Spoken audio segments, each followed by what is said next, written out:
know already, but it bears repeating, that both Unitarianism and Universalism, the traditions that merged in 1961 to create Unitarian Universalism, were historically Christian traditions. Though we're no longer exclusively Christian, Jesus remains a central and important figure for Unitarian Universalism. Like our Muslim and Jewish friends, we tend to see him as a great teacher and activist and not as a supernatural sacrifice for sin. So at this time of year, it's our tradition, and has been for hundreds of years, to focus on Jesus' life and teachings in our congregations. It's easy to forget in this season of red-nosed reindeer and presents and mistletoe that Jesus' life had a profound political meaning, especially to his earliest followers. I sympathize on this point with Robert McAfee Brown, a former Stanford professor, whose story is told by Scotty McClellan in McClellan's book, Christ for Unitarian Universalists. McClellan writes, Brown stood in the pulpit of Stanford Memorial Church on Christmas Eve 1972 during the Vietnam War and began his sermon with these words. I'm sure some of you are saying to yourselves, I hope this is one time he leaves politics out of the pulpit. Yet, as he explained, he couldn't. For the simple reason, he said, that the Christmas story itself is all wrapped up in the world of politics.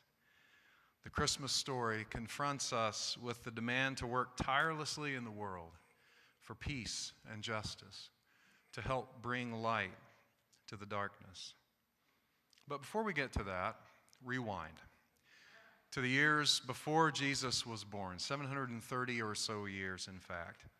The Syrian Empire was a great power, and their army was ransacking the kingdom of Judah, the southern kingdom of what we might now call Israel. Records report that Judah lost 120,000 troops in one day.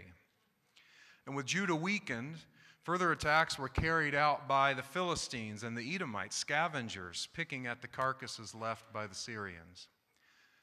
Murder, children carried off into captivity, devastation of the land and personal property.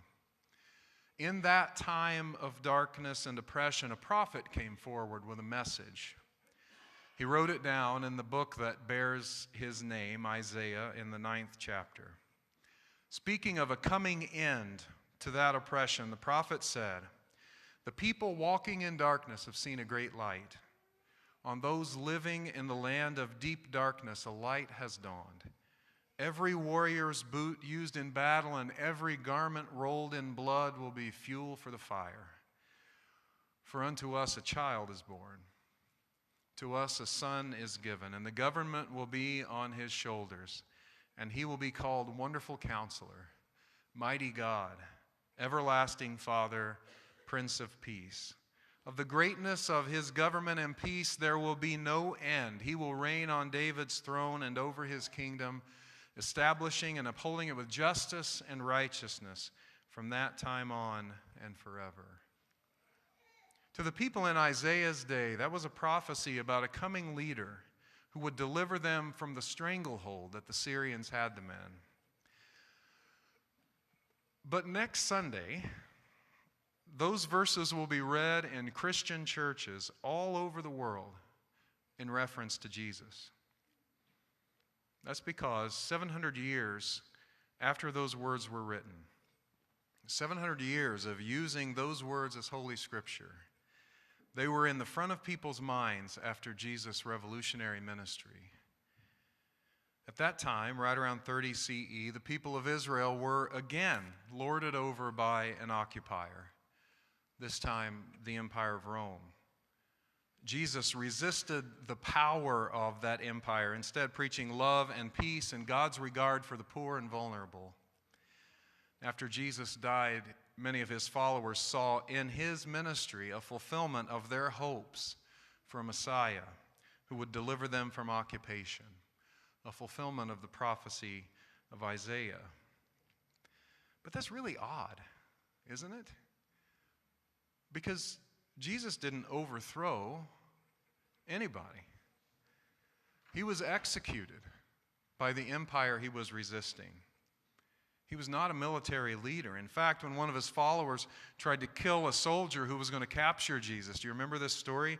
Jesus ordered him to put away his sword because the person who lives by the sword dies by the sword. No, Jesus was no soldier. So why did people pin so many of their hopes on Jesus? There are some clues in Luke's account. You remember in Luke who receives the first message that Jesus was born? You remember? Shepherds, absolutely. To quote McClellan again, we may have a positive pastoral image of those visiting shepherds, but in fact, shepherding was a despised occupation. Shepherds were vilified as indolent, immoral people who grazed their flocks on land that didn't belong to them. So while Isaiah seemed to offer an image of a worldly crown prince, the picture in Luke is of a newborn of humble origin, lying in a feeding trough in a barn, visited first by the lowly, the despised, and the outcast. And McClellan says, the Christian claim is scandalous. A person filled with the Spirit of God enters human history not in splendor, but as a helpless baby, child of a couple who've not yet married, born on the road and bedded down in a barn, in a small province under foreign occupation, far from the center of worldly power, and visited first by shepherds. So the Jesus story turns the notion of power and the powerful on its head. It asks something of those who would emulate it. Anyone can wield a sword or a gun and claim power. Anyone can use the bully pulpit of political office or other positions of power to silence people. It takes real strength to refuse to resort to violence, even in the face of violence against us. As Jesus once said himself, anyone can tweet 140 characters.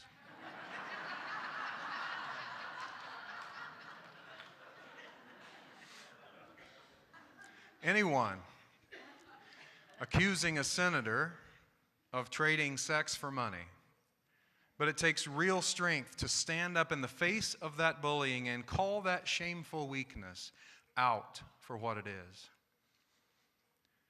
The Jesus story centers on a new definition of power, one that allows each of us to claim power for ourselves, not when we get a better job, not when we're elected to political office, but now in our current work, our current families, our towns, and our cities. As we are now, we are powerful.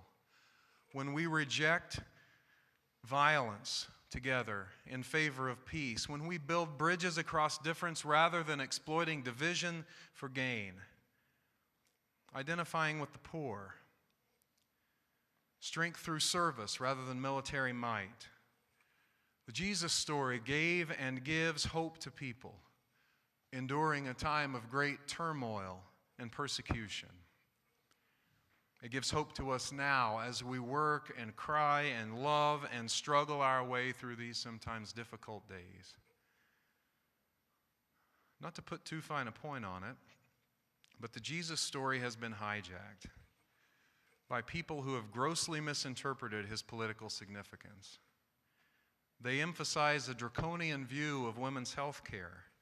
They twist Jesus' words or more often ignore them altogether as they preach hate for our lesbian, gay, bisexual, and transgender neighbors. Without any seeming logical connection to the story of the man they claim as their Savior, they espouse hate for immigrants, especially immigrants from the region where Jesus lived. This is not power, not the kind of power Jesus espoused. This is weakness and fear, camouflaged by yelling and quoting Bible verses out of context. Jesus' power is better described in a little-known, out-of-print book I finally found thanks to an intrepid librarian at Chandler Public Library this week. In 1940, with World War II raging in Europe, Eleanor Roosevelt wrote a tale she called Christmas, a Story. It's set in Nazi-occupied Netherlands. It centers on a 7-year-old girl, Marta, her father, John, who's a soldier, and her mother. The story opens with John, Marta, and her mother celebrating Christmas Eve. They have a simple feast.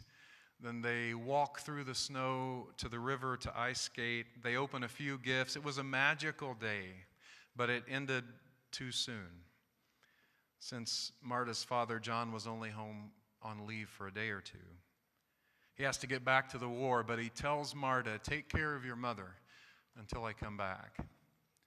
Only he never came back. Marta's mother gets a telegram telling her that he's died in the war some months later. Marta and her mother are devastated. Their grief is made worse by the fact that under occupation, resources are so scarce and they're so poor. But at their church, there's a stained glass window featuring the baby Jesus.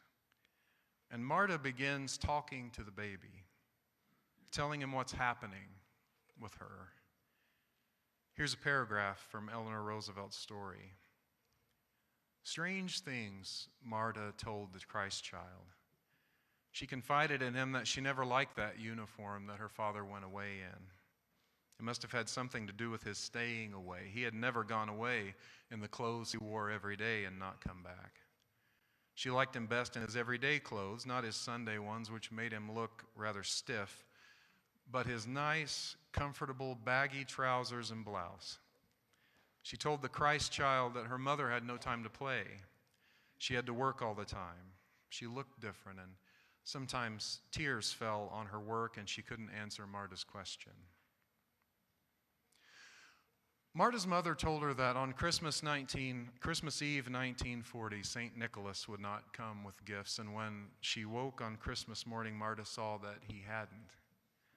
So on Christmas night, Marta decided she would light a candle and put it in her window to guide the Christ child on his journey to their house Christmas night. She hoped that the candle would prevent the Christ child from forgetting them the way St. Nicholas had. So she lit the candle, she slipped on her wooden shoes and her coat, and she trudged out through the snow to see how far the light from the candle would shine. There, in the dark and cold, she came upon a tall man standing in the gloom. He asked her what she was doing there, and she replied, "I came out to make sure that the Christ child's candle would shine to guide his footsteps to our house." The stranger was incensed. "You must not believe in any such legend," he said. "There is no Christ child. That's a story which is told for the weak. It is ridiculous to believe that a little child could lead the people of the world. A foolish idea, claiming strength through love and sacrifice. You must grow up and acknowledge only one superior, he who dominates the rest of the world through strength." He's so upset that he follows Marta home to speak with her mother and delivers the same tirade to her. He says, "You've taught this child a foolish legend. Why is she burning a candle in the hope that the Christ child will come?" Marta's mother answers in a very low voice, "To those of us who suffer, this is a hope we may cherish. Under your power there is fear, and you have created a strength before which people tremble.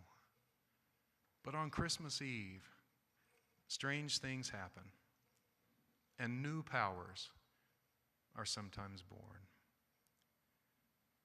The man offers the mother wealth and comfort if she'll leave their little house and come with him, but she refuses.